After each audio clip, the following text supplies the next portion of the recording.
गुरु प्यारी सात संगत जी, आप सभी को राधा स्वामी जी।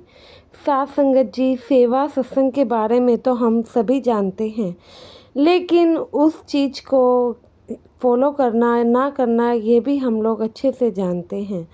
सेवा के असली मायने तो लगभग सभी संगत को पता ही है, लेकिन क्या हम असल मायने में जो सेवा करते हैं वह बिल्कुल सही तरीके से कर पाते हैं? आज इस साखी के जरिए से जानेंगे कैसे बाबा जी ने सेवा करने के असली मायने को समझाया है।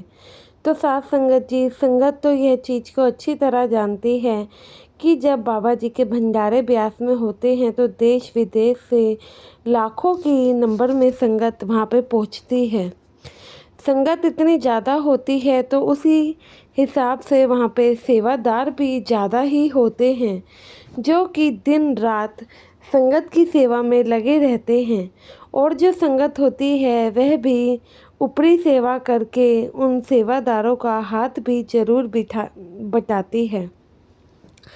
अब सुनना ये है, जो कि संगत होती है, कई संगत जो कि सेवा करती है वह असल मायने में बिल्कुल भी सही तरीका नहीं होता है, क्योंकि कई बार हम किसी की देखा देखी करके सेवा करने लगते हैं, तो कई बार हम किसी को यह दिखाने के लिए सेवा करते हैं, देखो हम मालिक की भक्ति कर रहे हैं, परमात्मा को याद कर रहे हैं। बल्कि बाबा जी तो कहते हैं सेवा वह होती है जो कि हम निस्वार्थ करते हैं। और कई बार तो हम दूसरों के मुंह से सेवा के असली मायने जानते हैं कि सेवा करने के बाद उनके घर में क्या चीज़ बदल गई, क्या क्या उन्हें प्राप्त हुआ, कैसे मालिक की दृष्टि उनके घर पर पड़ी तो पूरा जीवन बदल के ही रख दिया। तो उसके लिए भी करते हैं, हो सकता है कि उसके साथ ऐसा हुआ है तो हमारे साथ भी ऐसा हो। लेकिन संगत जी, ये बिल्कुल ही गलत तरीका है। बाबा जी हमेशा से शुरू से समझाते आए हैं, कोई भी काम करना है निस्वार्थ हमें करना चाहिए। जो हम सेवा करते हैं हमें कभी भी उसके बदले में अपेक्षा नहीं करनी चाहिए कि इसके बदले में हमें कोई ना कोई फल मिलेगा, क्योंकि सद्गुरु जो सोचेंगे वह हम लोगों से बेहतर ही होगा। लेकिन ऐसा आज के समय में बहुत ही कम संगत कर रही है। तो संगत जी, भंडारे के दिन थे, भीड़ तो थी ही। अब रात का समय हो गया था। रात के समय जैसे कि डेरे में थोड़ी हलचल शांत हो जाती है। 12 से 1 बजे का समय था। डेरे में लगभग संगत सो रही थी और थोड़ा वहाँ पर शांति का माहौल था। पंडाल के बाहर एक सेवादार की सेवा लगी हुई थी। अब पंडाल के बाहर जो सेवादार भाई बैठा था वह क्या देखता है कि उसे कहीं से झाड़ू लगाने की आवाज़ आ रही है। अब यह आवाज़ सुनते ही वह जाता है, सोचता है कि इस समय तो संगत सो रही है और सेवादार भी कोई ड्यूटी पे नहीं है जो कि कोई झाड़ू की सेवा कर रहा हो, क्योंकि यह सेवा तो सुबह होनी होती है। इस समय भला कौन झाड़ू की सेवा कर रहा है?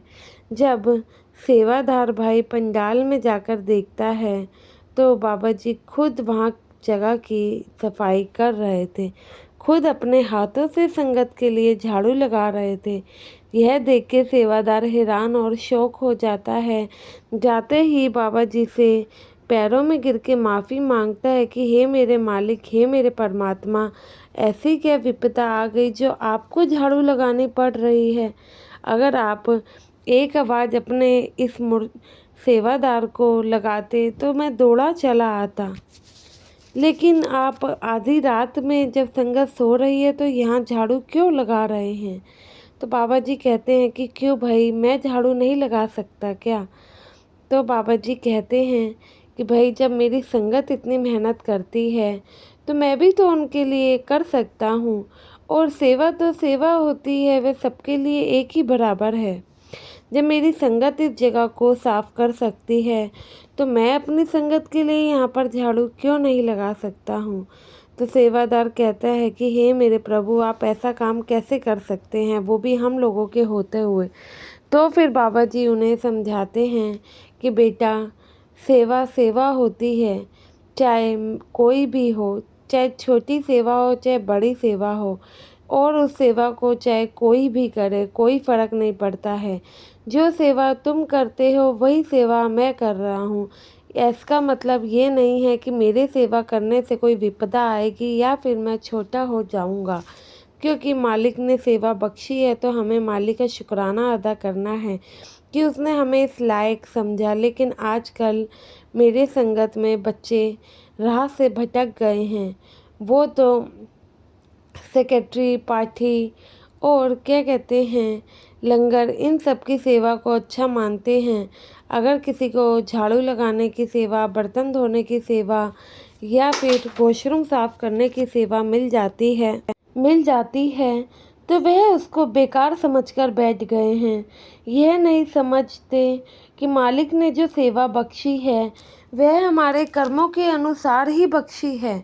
अगर मालिक हमें आज ये सेवा बख्श रहा है तो ज़रूर हमारे कोई ऐसे कर्म होंगे जिसके चलते हमें यह सेवा बख्शी गई है। क्योंकि स्कूल में जब हमारा रिज़ल्ट आता है वो भी तो हम एग्ज़ाम दे के आते हैं तभी आता है ना। ज़रूरी तो नहीं है किसी के पूरे में से पूरे ही नंबर आ जाते हैं। जो बच्चा ज़्यादा मेहनत करता है वह ही 100 में से 100 अंक लाता है, वरना कोई बच्चा 50, कोई 60, कोई 80 या फिर कोई 40 अंक भी लाता है।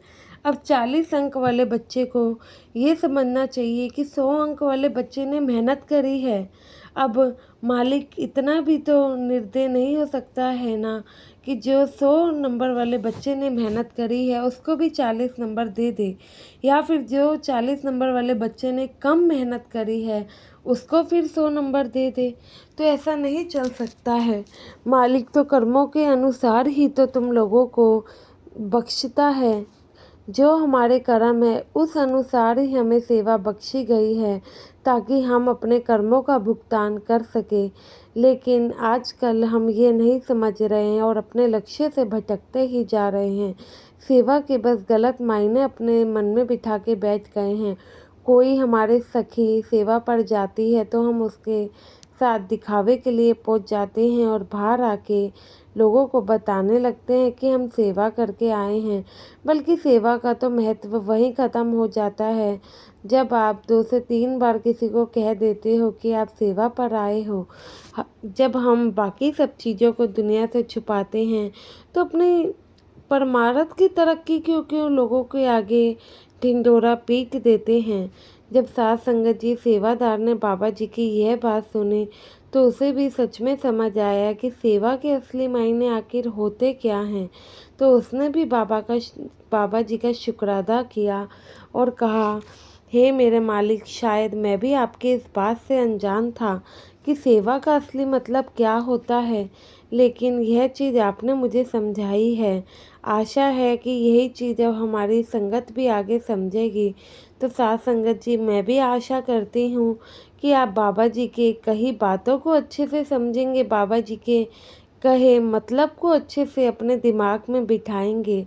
अगर साखी अच्छी लगी हो तो साखी के वचनों पर चलिएगा ज़रूर।